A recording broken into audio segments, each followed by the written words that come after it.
ចាស់ចាស់និយាយអត់ខុសមែនថាចេះច្រើនហត់ច្រើននេះដូចខ្ញុំពីដើមមកមិនដែលចេះនឹកងាយចូលផ្ទះបាយធ្វើម្ហូបធ្វើអីទេហើយសំខាន់តែផ្ទះខ្ញុំមកក៏អត់មានអ្នកចេះធ្វើជ្រក់ធ្វើអីដែរខ្ញុំនេះគឺអ្នកចាប់ដើមដំបូងគេគឺថាធ្វើជ្រក់ស្ពៃដោយការវីដេអូការខែមួយហ្នឹងខ្ញុំបានផុសប្រាប់បងប្អូនថាខ្ញុំមករៀនធ្វើជ្រក់ស្ពៃលើកទី1អញ្ចឹងធ្វើឲ្យបានជោគជ័យឥឡូវនេះក៏មានលើកទី2ដែរហើយលើកទី2នេះគឺ5គីឡូអ្នកនរគ្នាតាំងតែការធ្វើដំបូងហ្នឹងរៀនធ្វើតែ3កុំឯណាឥឡូវនេះគឺហក់ដល់5គីឡូតែសម្រាប់ស្ពៃដែលយកមកធ្វើលើកនេះគឺអត់សូវល្អទេដូចបងប្អូនឃើញអញ្ចឹងខាងក្នុងគឺអត់សូវមានក្តោបទេហើយខាងក្នុងហ្នឹងគឺរៀងលយរបៀបតកៅស៊ីដោយសារតែខែនេះគឺមិនជាខែដែលល្អក្នុងការដាំដុះស្ពៃទេហើយស្ពៃដែលមាននេះក៏ជាស្ពៃដែលបងប្អូនកសិករគាត់ដាំនៅក្នុងរោងដឹងតែបានមានស្ពៃហ្នឹងថាដាំដុះនៅខាងក្រៅអីទៅគឺអត់ទេហើយបើថាឃើញខាងក្រៅល្អខ្ជិលលក់ទាំងតែខែនេះមិនដាំបានហ្នឹងគឺឆ្នាំដល់ហើយបានអត់មានតកៅស៊ីបងប្អូនខ្ញុំឃើញបងខ្លះគាត់ធ្វើជ្រក់ស្ពៃគឺគាត់អត់ធ្វើទាំងស្លឹកឯងគាត់ចិត្តស្លឹកចោលតែខ្ញុំអត់ទេគឺខ្ញុំធ្វើទាំងស្លឹកគឺធ្វើទាំងធាងទាំងអស់ហ្មងហើយពេលខ្ញុំធ្វើគឺខ្ញុំពុះជាពីរអញ្ចឹងដើម្បីយើងងាយស្រួលលាងសម្អាតហើយដូចកន្លែងណាស្លឹកតកៅស៊ីឬក៏លលួយឬក៏ឡើងក្រហមអីចឹងគឺយើងចិត្តវាស្អាតទៅហើយវិធីក្នុងការដែលធ្វើ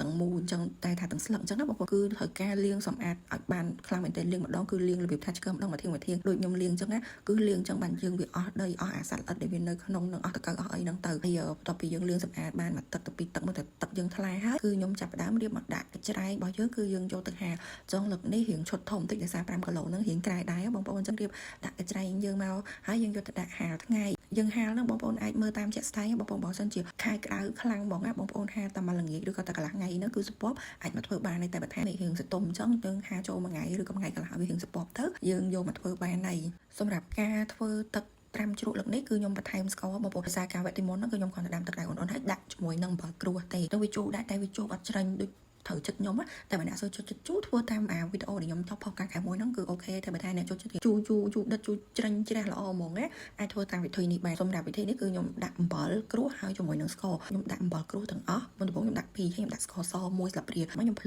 លក់ទៅយើងរៀងឃើញថាវាស្ទើរប្រៃអញ្ចឹងយើងអាចដាក់ថែមអំបិលមួយទៀតទៅរសជាតិវាផាត់ហើយឡំទោះបីយើងដាក់ស្ករក៏ដោយក៏ប្រៃឡំដែរអត់ឲ្យមានជាតិផ្អែមណាបងប្អូនហើយយើងដាក់ស្ករហ្នឹងគឺទីមួយវាជួយឲ្យជូរលឿនហើយបញ្ជូរវាជូរជ្រះឆ្ងាញ់ហ្មងតែបន្ទាប់ពីយើងដាក់គ្រឿងអំបិលស្ករចូលទៅយើងព្រោះទៅឃើញតែល្មមហើយគឺយើងដាក់ដាំទឹកហ្នឹងឲ្យវាពុះឲ្យឆ្អិនហ្មងហើយបន្ទាប់មកគឺយើងទុកឲ្យវាត្រជាក់អ៊ុនវិញពេលដែលត្រជាក់អ៊ុនហើយគឺយើងចាក់ចូលទៅក្នុងស្ពៃរបស់យើងហើយចាក់ចូលក្នុងស្ពៃរបស់យើងហ្នឹងគឺចាក់ធ្វើមិនឲ្យស្ពៃហ្នឹងលិចហ្មងព្រោះអីបើសិនជាយើងអត់បានចាក់ឲ្យលិចទេស្ពៃណានៅលើដែលបានប៉ះជាមួយនឹងអាទឹកត្រាំហ្នឹងទេបងប្អូនគឺវាលលួយហ្មងហើយមួយទៀតបងប្អូនពេលដែលបងប្អូនហ្នឹងវាលិចស្ពៃហើយមែនណាក៏បងប្អូនដាក់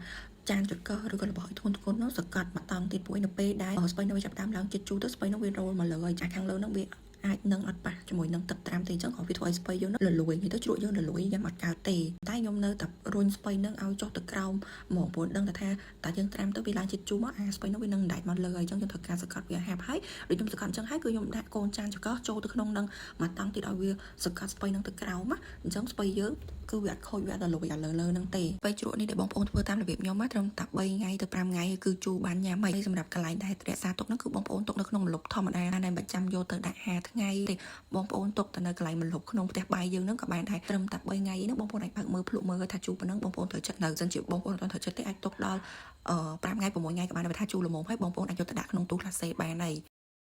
នេះជ្រក់ស្ពៃយើងធ្វើបាន4ថ្ងៃហើ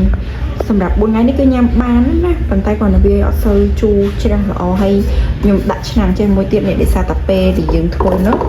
យើងចាក់ទឹកពេញយើងចាក់ទឹកពេញទៅពេលវាឡើងជាតិជូរហើយស្ពៃនឹងវាស្រកសាច់ទៅទឹកកាន់តឡងទៅវាហៀទឹកមកនេះឃើញទឹកវាហៀចឹងយើងដាក់អញ្ចឹងទៅកុំឲ្យវាហៀសើមឈើខូចទឹកខូចអីហើយបើបើកមកអូក្លិនឡងឈ្ងុយទៅធ្វើខ្លួនឯង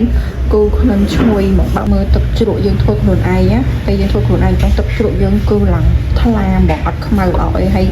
យយើងចង់ហត់ទឹកញ៉ាំអីគឺស្និទ្ធហ្មងហើយមកពណ៌គឺពណ៌ឡើងខ្ចីញញល្អហ្មងអត់ខ្មៅទេដោយសារយើងធ្វើខ្លួនឯងយើងលាងពីបុយទឹកហើយទឹកយើងធ្វើស្អាតណា